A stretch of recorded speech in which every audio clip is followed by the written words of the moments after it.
बर्फ फटी, एक फुसफुसाहट, एक आहट ग्लेशियर के दिल से। ये उस समय की बात कर रही थी जो इतिहास से पहले की थी, याददाश्त से पहले की।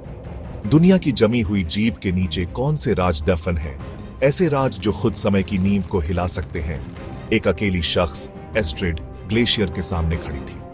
विज्ञान की औरत, उसका दिल खोज की धड़कन से धड़क रहा था।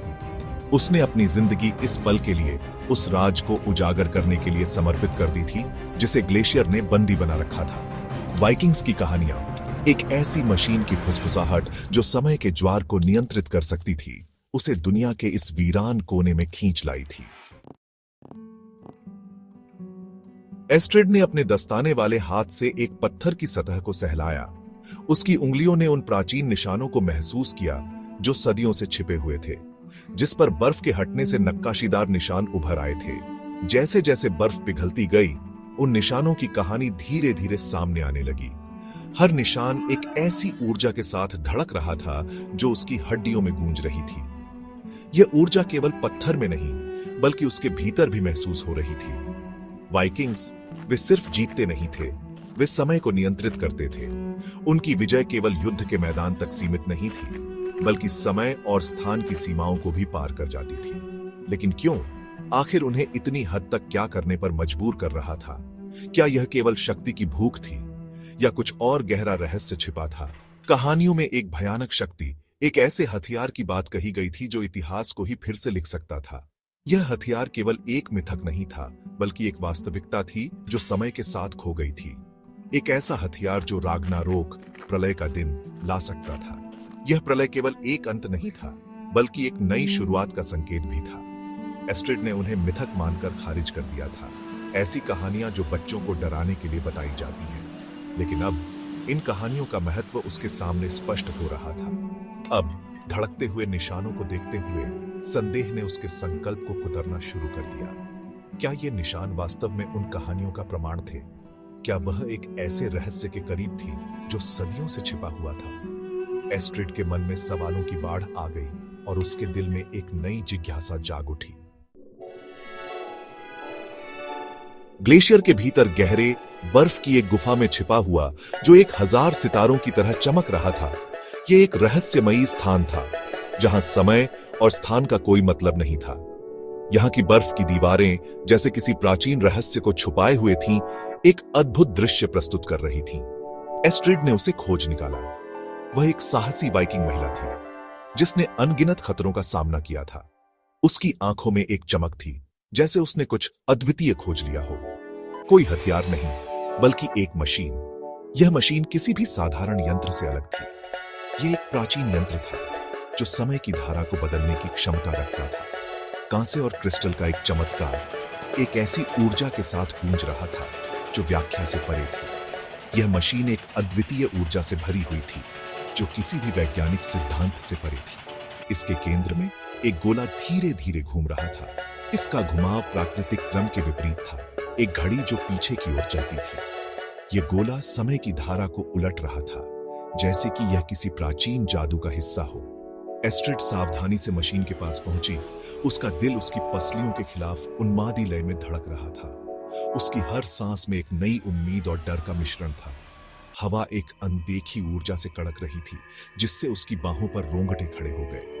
यह ऊर्जा इतनी प्रबल थी कि उसने एस्ट्रिड को एक पल के लिए स्तब्ध कर दिया। जैसे ही वह बाहर निकली, उसकी उंगलियां क्रिस्टल के गोले की ठंडी सतह के खिलाफ ब्रश हो गई। यह स्पर्श उसे एक अजीब सी अनुभूति दे रहा था, जैसे कि वह किसी प्राचीन रहस्य को छू रही हो। एक झटका, एक अंध करने वाली फ्लैश, और उसके चारों ओर की दुनिया धुल गई। यह फ्लैश इतना तेज था कि उसने एस्ट्रिड को एक पल के लिए अंधा कर दिया, और जब उसने अपनी आंखें खोली तो वह एक नई दुनिया में थी, जहां समय का कोई मतलब नहीं था। एस्ट्रिड ने खुद को आग और बर्फ की दुनिया में पाया। हवा नमक और लकड़ी के धुएं की गंध से भरी हुई थी। विशाल जहाज लहरों से टकराते हुए, उनके पाल लंबे समय से भूले हुए देवताओं के चिन्हों से सजे हुए थे। वह वाइकिंग्स से घिरी हुई थी। उनकी आंखें उनके द्वारा की जाने वाली कुल्हाड़ियों की तरह सख्त थीं। डर उसे पेश करने की धमकी देता था, फिर भी एस्ट्रिड ने अपने कंपार्टमेंट से चिपकी हुई थी।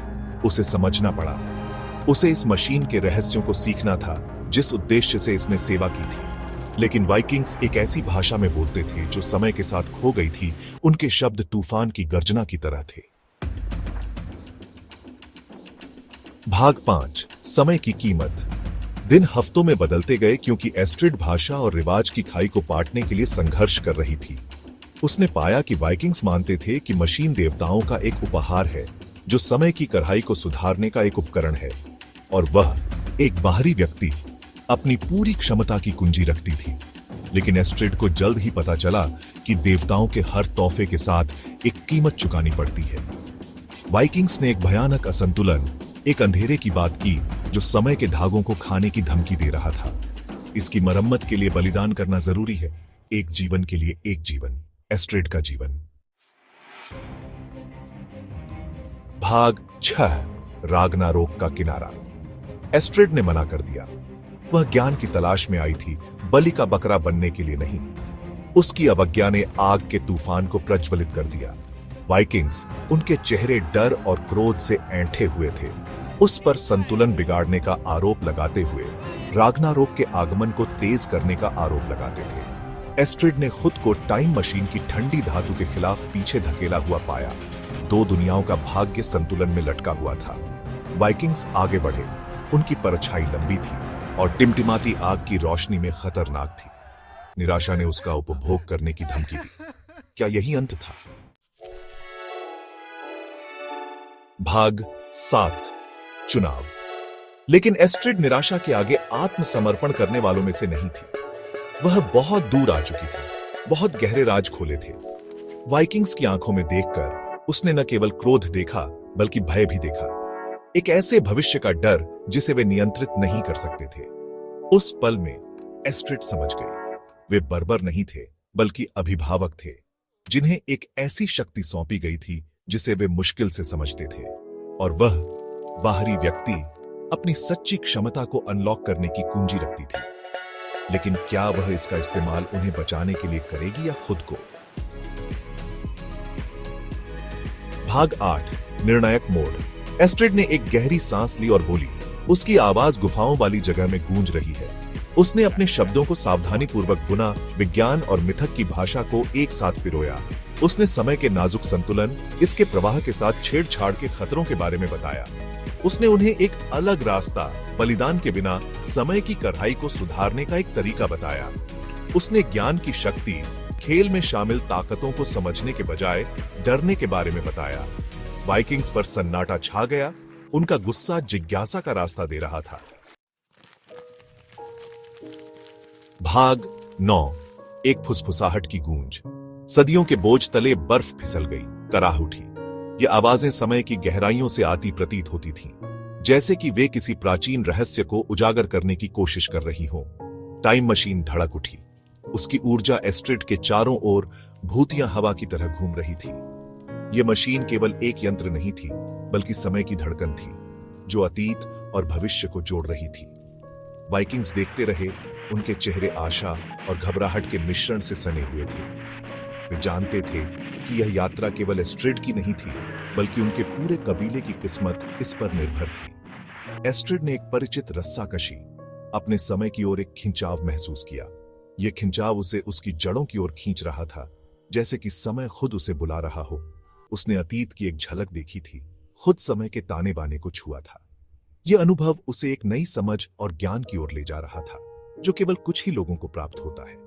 लेकिन उसका सफर अभी खत्म नहीं हुआ था। यह यात्रा उसे और भी गहरे रहस्यों की ओर ले जाने वाली थी, जो समय के परे थे। उसने जिन रहस्यों को उजागर किया था, वे तो बस शुरुआत थे। समय की अंतहीन सिम्फनी में एक फुसफुसाहट। हर फुसफुसाहट एक नई कहानी, एक नया रहस्य लेकर आती थी। बर्फ फिर से कराह उठी और एस्ट्रिड ने अपनी आंखें बंद कर ली।